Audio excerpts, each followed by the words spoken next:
Howdy folks, this is Texas Cooking Today. Today I'm going to do what I call a short. Now that's sort of where I don't have enough video to produce a long tutorial and then do a cut down version on a recipe. So what I'd like to do today is just teach you some technique and something really quick. Let's get in the kitchen. Let me show this off. Come on. Today let's make steak. First we'll take a beautiful tenderloin and cut it into some lovely little fillets. Then we take those fillets and cook them on each of the 4 edges for 1 minute. When you're done with those 4 edges, that's 4 minutes on each of the flat sides. We're cooking those lovely little darlings over a medium-high heat, and when you're finished, plate it up. Look at the bottom of that pan. We just need a little wine in there. That's it.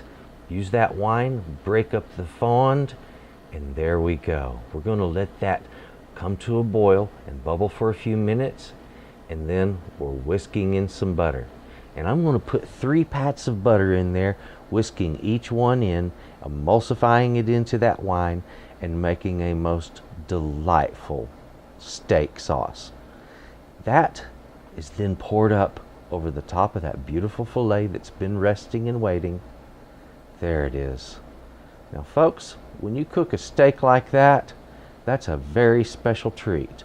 That's a fillet with a beurre rosé, and a beurre rosé is a rosé and butter wine sauce to go over the top of a fantastic steak like this. This is the kind of steak you'll pay a lot of money for unless you learn to cook it up yourself in the comfort of your own home. Enjoy, and thank you for watching. There it is, folks. That was a quick and easy lesson today.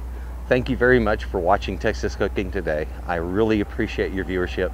If you would, please take a look at my channel, share this video, and if you haven't done so, subscribe. Click that bell. That way you know when I put out new videos. And so you'll know in advance, that's going to be every Thursday. I release on Thursdays, usually about 7 a.m., thereabouts. So thank you very much for watching. To my loyal viewers, thank you guys. I really appreciate you. And folks, if you would, have a good day. Bye-bye.